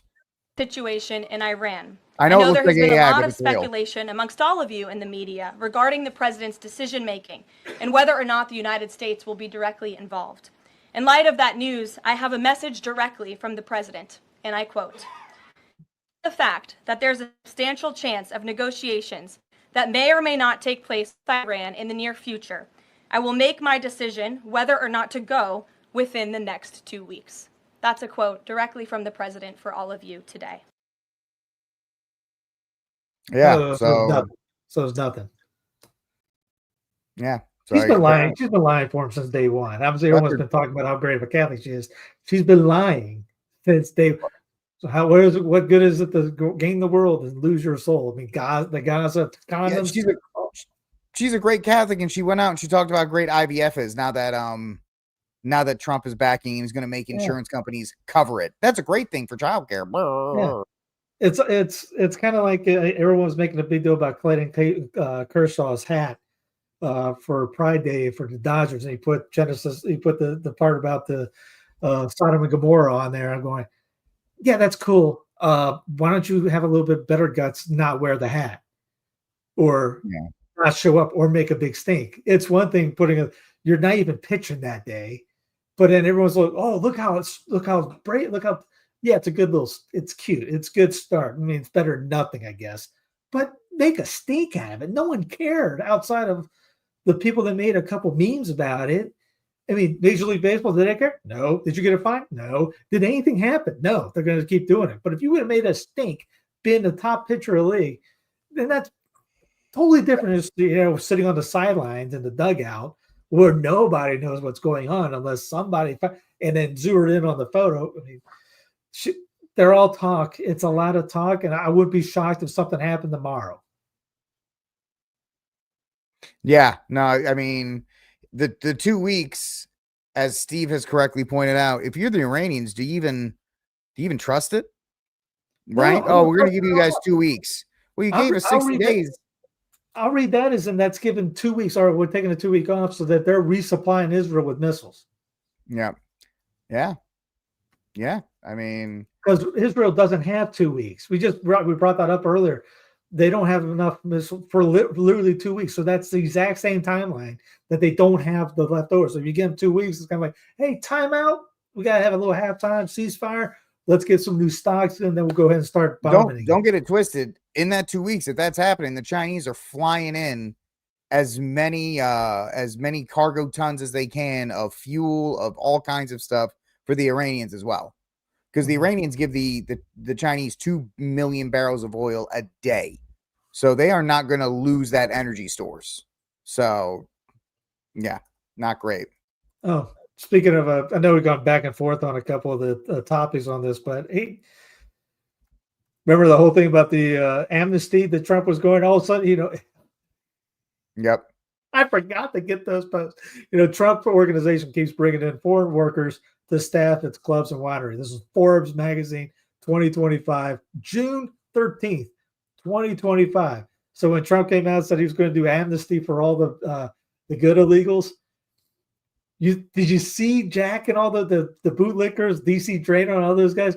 They keep saying, we want to deport them all. Hey, wait. Your boss is saying amnesty. Why can't you guys go on camera and say, you know what, we're against what Trump's doing because we want them all out. Now Trump's going with amnesty because you got upset at Brandon for talking about that. You called Lindsey Graham amnesty because of amnesty on that. But no, Trump he's playing 38,000 D chess on something or other. But even if he says the things he's doing, these guys are going to twist themselves into a pretzel. Oh, no. Trump is actually like, he's the guy you want in this. He's got everything under control.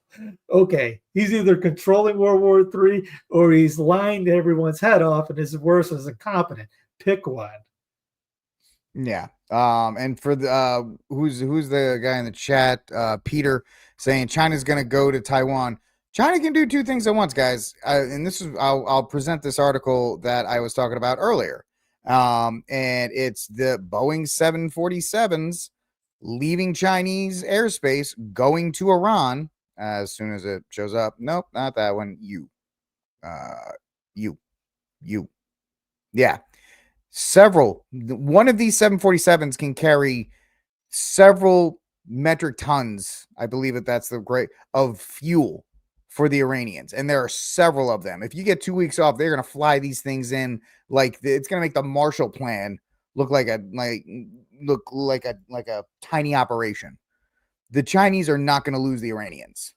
They're not. So that's the problem. The Chinese have two, I think I said earlier in the show, two warships are already pre-positioned in the Persian Gulf. So it's one of these things that America, rah, we can't do no wrong, and we're God's chosen people. Speaking of not doing anything wrong, not Israel related, but he's a Zionist. You given the order to be able to shoot at unarmed protesters in any way? I'm just asking the question. Don't laugh. Like the whole country. And by the way, my colleagues across the aisle. What is that based on? What evidence would you have that an order like that has ever been given? Giving that order to your predecessor, to a Republican Secretary of Defense, who I give a lot of credit to because he didn't accept the order. He had more guts and balls than you because he said, I'm not going to send in the uniformed military to do something that I know in my gut isn't right. He was asked to shoot at their legs. He wrote that in his book. That's not hearsay. So your poo-pooing of this, it just shows you don't understand who we are as a country, who we are. And all of my colleagues across the aisle, especially the ones that served, should want an apolitical military and not want citizens to be scared of their own military. A lot of people were busting her chops. I'm right there with her. Yeah, I mean, it's...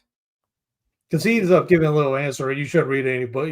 Believe in any books except the Bible. But wait, you're bringing in the military to be your police force. That's not cool. That's not how it's supposed to be done. And again, he just mocks it and things like that. But again, MAGA does it. It's okay. Yep. Our guy's in control. Man. So just shut up and trust the plan. Trust is a plan, Steve. You are not trusting your Lord and Savior, Donald Trump. Yes, I'm sorry. Yeah, she was talking to Hetzig. I got the smaller clip. It didn't show him laughing and making fun about what she was saying. But a lot of people were upset because it was a woman going after him. Completely missed the point of what she was bringing up. They only focus on. Yeah, I get it. I don't approve of a woman being in Congress either, but the point's still valid. Yeah. Don't care who said it, but anybody could have said that thing. I'm like, she's right. And speaking of rights and interviews, all of its intelligence with us? Oh, probably not, but they share a lot. We don't share all of our intelligence with them, but we share a lot. It's a close alliance. Do they spy domestically in the United States? Oh, they probably do, and we do as well. And friends and allies spy on each other. And I assume all of our allies spy on us. And that's okay with you? You know what? One of the things about being a conservative is that you're not naive and utopian. You don't think humans are all. Part of the reason socialism doesn't work is the mantra from each according to his abilities to each according to his needs doesn't work. As a conservative, I assume people act in their rational self-interest. So it's conservative to pay people to spy on you? It's conservative to recognize that human beings act in their own self-interest, and every one of our friends spies on us, and I'm not... Do you like it? That's my question. I'm not asking whether they have motive to do it. Of course they do. I understand that, and by the way, I'm not mad at them. But you're an American lawmaker, so I just want to know. Hold on, I want to know your attitude. Yeah. You said that your guiding principle, in fact, the only principle, the only criterion. I said guiding, the overwhelming. I wouldn't say only. Is it in America's interest? Is it in America's interest for Israel to spy on us, including on the president? It is in America's interest to be closely allied with Israel because we get huge benefits for it. And you want to see the clearest. But I just want to stop on the spying for a second. Peter, that's a great line. The guy straight from the Gospel of John. Thy friend shall spy on thy neighbor. It's actually if I had a drink, Peter, I would have spit all over the computer on that one. That was great. It takes place, if you as look you at know. The Fifth Commandment, it's actually the Fifth Commandment, subsection B. Fifth Commandment, thou shalt not kill, or whatever. I'm sorry, I don't know. But subsection B, you can spy on your neighbor. Sitting on the rock, thou shalt spy on your friends. And including on the president of the United States and several presidents. And I just want to know if that's okay and why is it okay? Wouldn't an American lawmaker say to a client state, you're not allowed to spy on us? I'm sorry. I know why you want to. I'm not mad at you, but you're not allowed to. Sure. And I don't care for it. I don't want to be spied on by you. It's kind of weird not to say that, but you don't seem able to say that. Rick, did you know you're not conservative if you're not okay with people spying on you? You know what? I'm glad when people ask me what my political affiliation is, it's Catholic. I am not a conservative. I will gladly tell you because I don't go with Commandment 8 subsection C. It's okay. Friends and neighbors can spy on each other as long as you're super buddy, because nothing says trust like spying on each other's stuff. How about Commandment 1? Thou shalt love the Lord Israel with all your heart, mind, and soul. All your soul. Reason is twofold. Number one, as a Christian, growing up in Sunday school, I was taught from the Bible, those who bless Israel will be blessed, and those who curse Israel will be cursed. And from my perspective, I want to be on the blessing side of things. Of those who bless the government of Israel? Those who bless Israel is what it says. It doesn't say the government of it, says the nation of Israel. So that's in the Bible. As a Christian, I believe that. Where is that?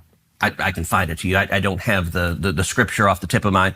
You pull out the phone and use the Google. It's in Genesis. But so you're quoting a Bible phrase. You don't have context for it. And you don't know where in the Bible it is, but that's like your theology. I'm confused. What does that even mean? Tucker. I'm a Christian. I want to know what you're talking about. Okay.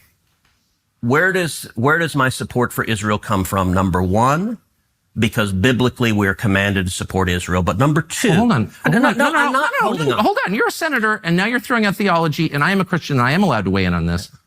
We are commanded as Christians to support the government of Israel? We are commanded to support Israel. And what does that mean, Israel? We're told those who bless Israel will be blessed. But hold on, define Israel. This is important. Are you kidding?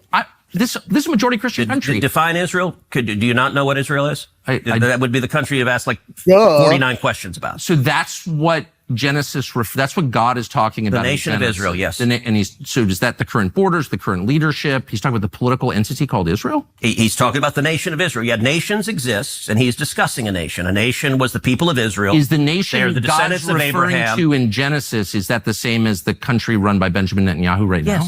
Yes. It is. Okay. And by the way, it's not run by Benjamin Netanyahu as a dictator. It's a democratic country that elected. He's the prime minister. Right. What? But just like, America is the country run by Donald Trump. No, actually, the American people elected Donald Trump. The same principle This is there. silly. I'm talking about the political entity of modern Israel. Yes, and that is You believe Israel. that's what God was talking about Yes. in Genesis. I do, but that country's existed since when?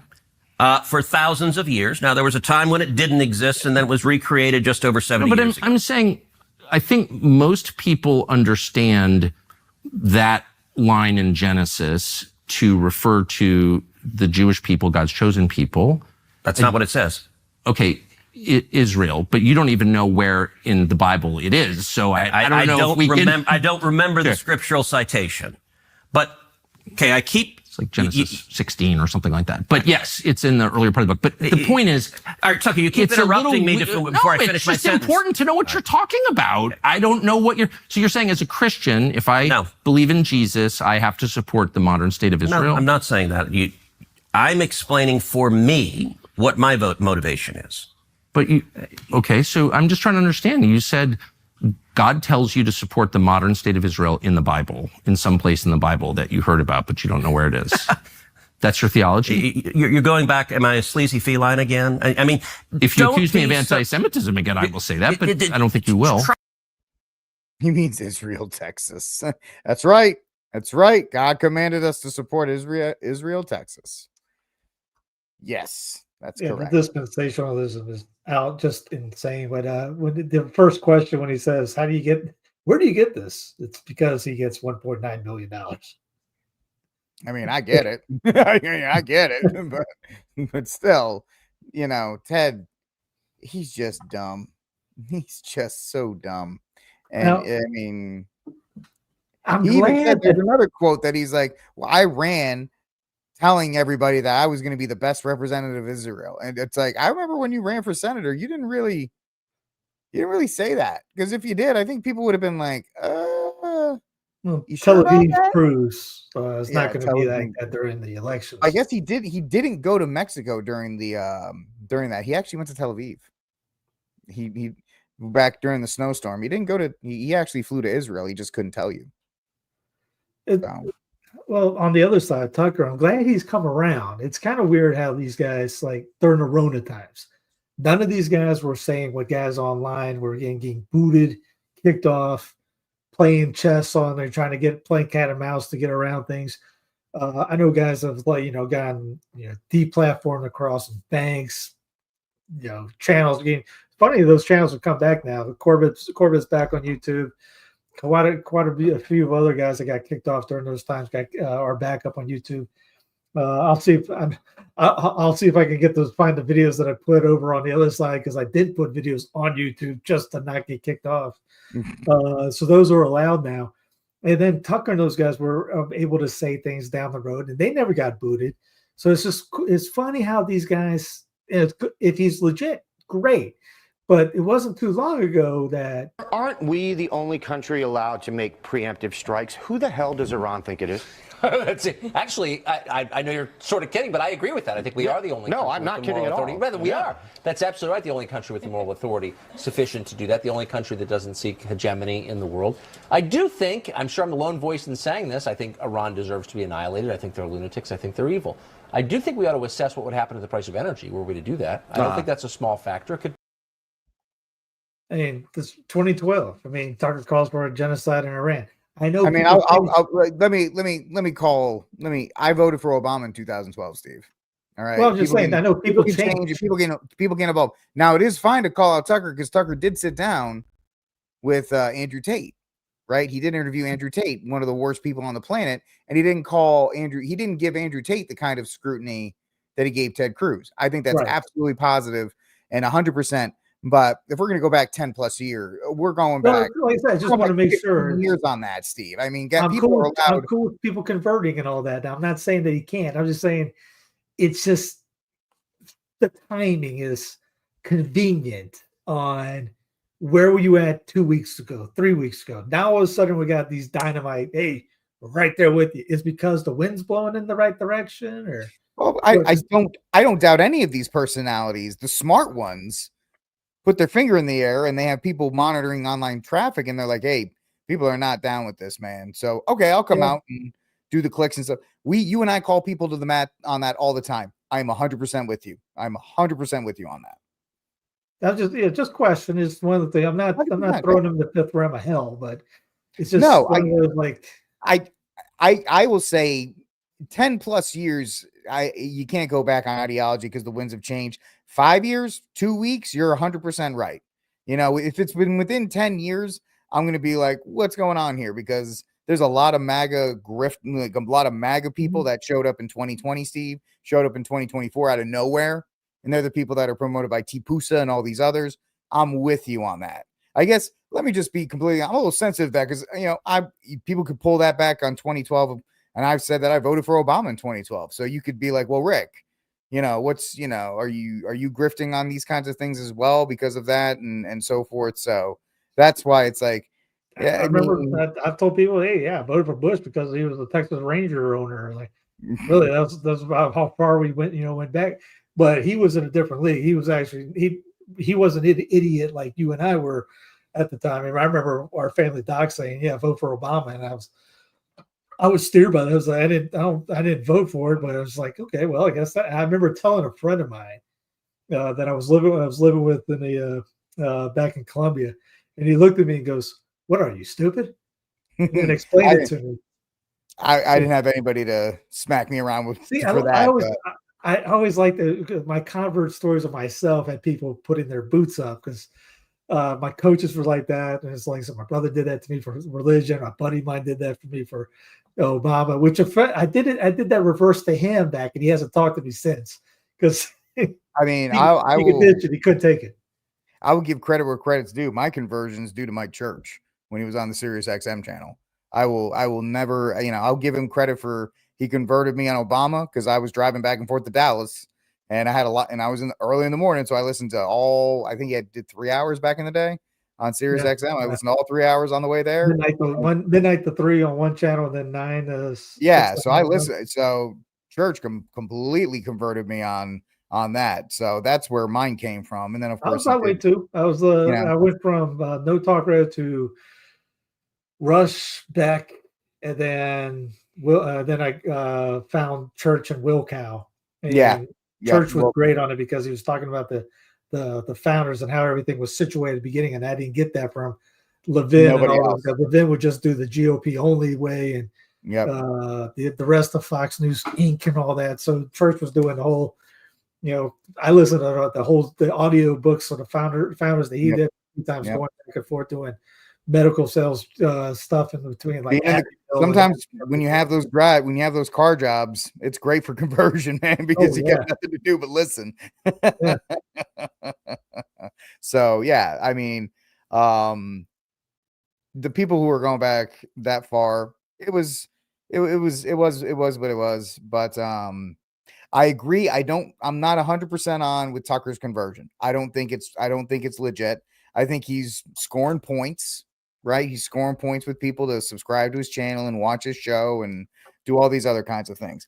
That being said, I don't, just because the messenger's motives are not pure doesn't mean the message he's promoting doesn't have legitimacy. And I think people, they cherry pick. There's no pure messengers anymore.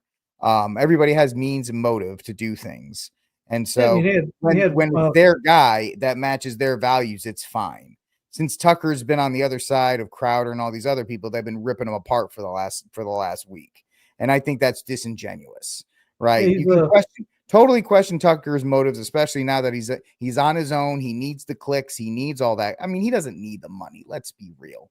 But he does need the relevance, right? When you've been in that position for that long. Yeah, he's been. He's done some good interviews. I haven't watched really any of them, but I've heard Bishop Barron one was pretty good and things like that. But I mean, it's hard to find solid guys out there like Dave. Do I have the Dave Smith one? I mean, let's throw this out. You and I respect Glenn Greenwald, despite the fact a lot of people will say he's not a great messenger. He's probably not, but his message is legit. Right. So that's a great case of messenger's not great, but just because the messenger's not great, don't kill the message that he's trying to send. So that's we'll put that on the table. Yeah, he hasn't deviated from that. Where did I put that? I could have sworn. I guess I did not download that. I was going to download Dave Smith, who's been. I thought I did. He's been fantastic. If you don't know who he is, he's a comedian, and he's come out saying this is the line that don't cross. If he crosses, I apologize. I'm sorry. And he's actually had the principle to stand up and say that he's apologetic that about what is going on. I've on my show this week, I said if he launches a strike, if he launches any kind of military strike I'm done with federal politics. I won't vote ever again in a federal election because it's proof that none of them matter. None of them matter because they're all influenced at that point. And speaking of the kind of in the distraction level folder wise, I got this titled The Genius Bill because the Genius Bill made it through the Senate the other day, 2 days ago. Today's the Thursday, it came through Tuesday night. Are we talking about the Big Beautiful Bill? No, this is the Genius Bill. The Big Beautiful Bill is totally different. This is the Genius Bill that has Sal the Actress that paves the way for CBDCs. As the White House approved pending a bill unlocks retail fintech adoption, potentially growing the stable coin market to $2 trillion. It's the stable coin idea. Did you know that Amazon and Walmart are creating their own stablecoin? Yep. Yeah, they bring this up in this. Yep. What is the Genius Act? The bill mandates dollar guarantees and annual audits for large stablecoin issuers, ensuring transparency and investor protection. The Genius Act also targets foreign issuers requiring compliance with U.S. laws, including asset seizure and criminal activities. This could potentially cement the U.S. dollar's dominance in the crypto space while establishing a global regulatory standard. Stablecoins like Tether, which we brought up a couple months ago, and USDC play a crucial role in crypto markets, serving as digital dollar proxies. Regulating them could generate trillions in demand for U.S. Treasury. And as they all said, it is programmable. Yep. And it allows, the big thing is it allows them to print their way into eternity because they can say, oh, well, we're not backed by the dollar. We're backed by stablecoin. So we're backed by stablecoin. So we can print as much money as we want because that's not inflation. The stablecoin is what we base everything on. So we can print money into eternity now, which is another reason why that bill by that thing that DeSantis is doing in Florida, even though it's kind of doesn't really make sense, but it's something where you can use gold or silver or things like that to actually as a different monetary system. Right. The fridge one's coming true. Sorry, Dave, you can't get milk because you posted on X last night. Yep. While you were asleep, while you were distracted with the bombing raids going on over here and everything else, the illegal stuff. How come the MAGA cheerleaders hasn't brought up the Genius Act? And they're waiting to get the notes. They're waiting to get the notes on how great it is. Well, they're waiting to also give away stablecoin. Hey guys, I have an exclusive offer. I can give away $200 in stablecoin to whoever, blah blah blah blah blah. And you know what? People will be like, blah, blah, blah, blah, blah, give me the stablecoin. Yeah, now it hasn't passed the House yet. It's going to the House, but it passed the Senate, which is bad enough. So see what happens in a couple of weeks when it gets through the Senate or the House goes through it. But again, nobody is talking about this. If you don't believe me, go look. None of the Catholic talking heads are talking about that. None of the cheerleaders. DC Drano obviously is not talking. Jack, Gunther, Charlie Kirk, all those guys are not talking about that. They're all just talking about, hey, stop panicking. You know, it's Leslie Nielsen. Disperse, nothing to see here. Please disperse. There's not a fire, we're not bombing anybody. It's Graham's fault. Yep, that's it. That's it, man. Apparently the commander-in-chief is really not the commander-in-chief. It's this guy over here. Yeah, it's the IMF. It's the IMF who's your command, not the Impossible Mission Force. It's I forgot I had a video Tom on Cruise. the Genius Act. I'm very enthusiastic about the stablecoin legislation that I've led. We've been working on this for months. We have a strong bipartisan product.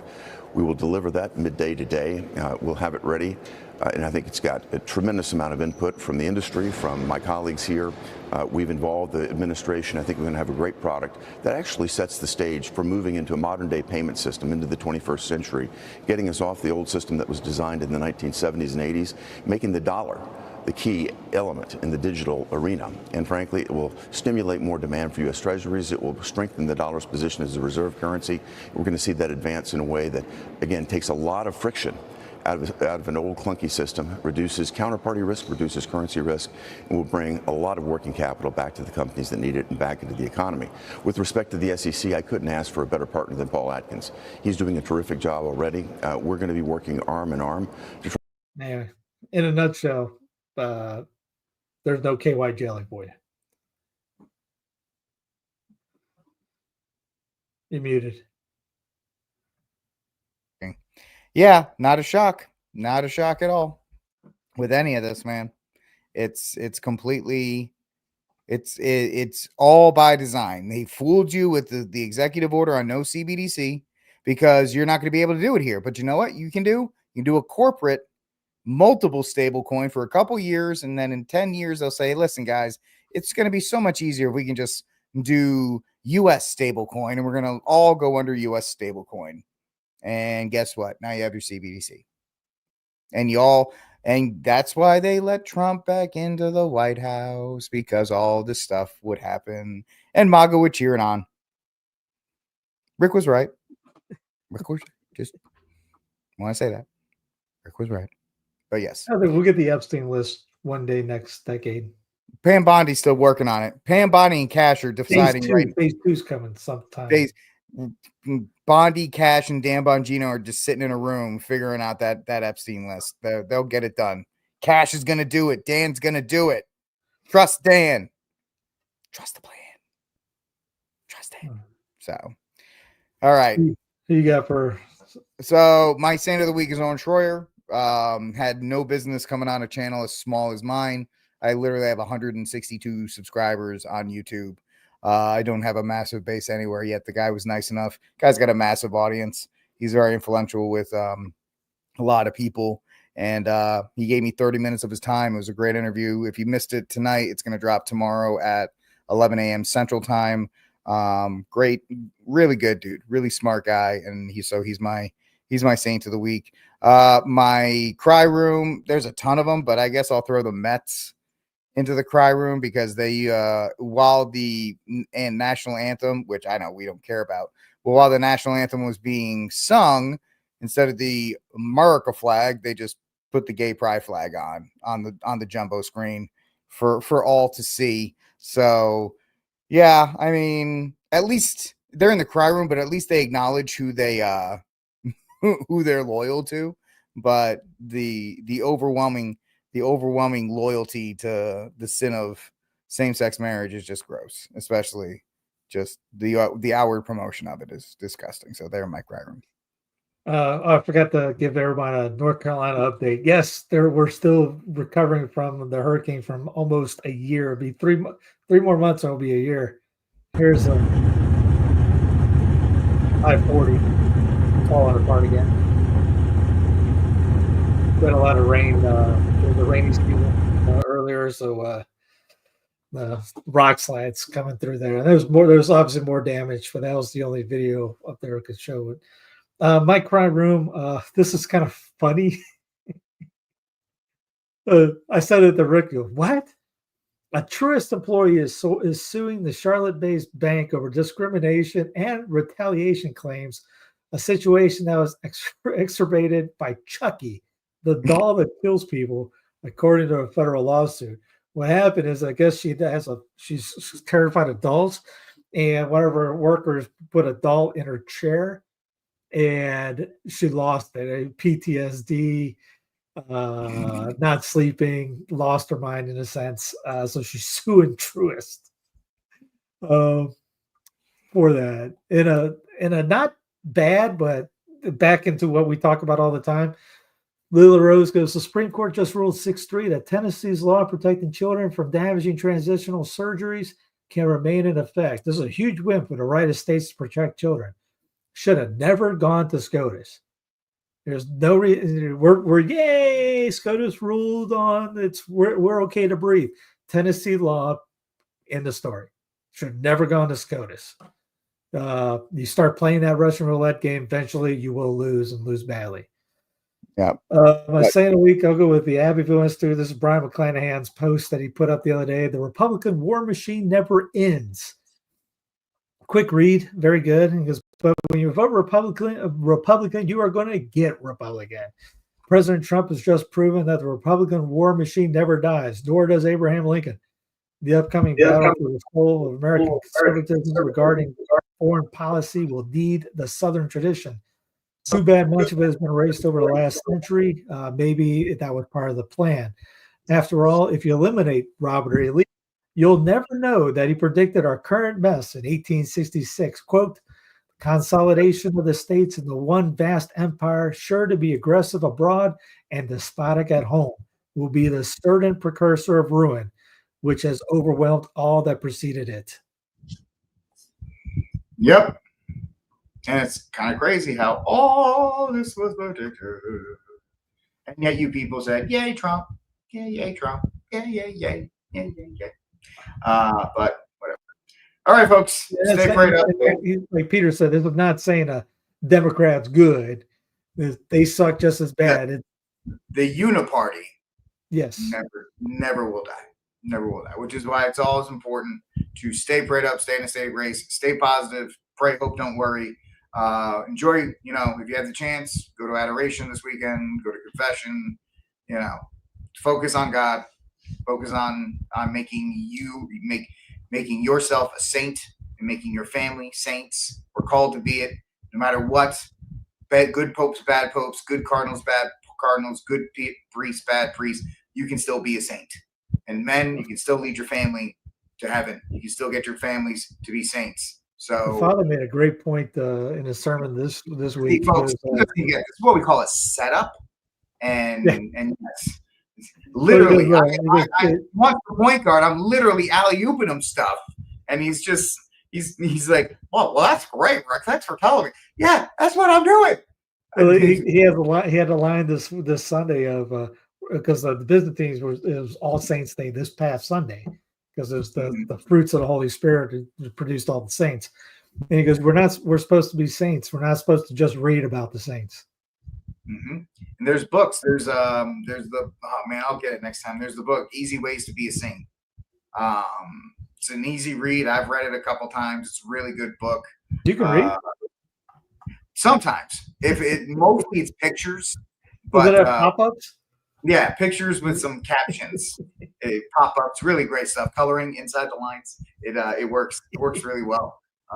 I really like the ones scratch and sniffs. Yeah, I scratch and sniffs the incense. So, all right, folks, it's getting late for us. We're getting goofy. Thanks for hanging out with us on News from the Pew, all 420 of you tonight.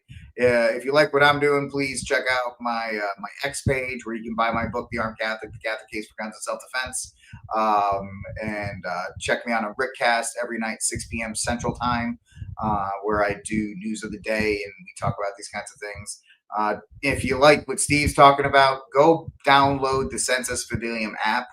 Go download it. It's great. It's on your phone, so you don't have to go to YouTube or anything. Everything's uploaded there every day, so it's right on your phone for meditation. It helps pay for the diapers. Yeah, it'll help Steve. It's like his Patreon essentially. He's trying to make sure that he can control all these methods, so he can't get booted off these things, right? Because Patreon or Amazon, they never boot him off. So help support us any way you can. It's great. You just hanging out with us. By the way, hit the like button on your way out, everybody. If you're on X, retweet it for a larger sample size. We'll talk to y'all next week. God bless and Viva Cristo Rey.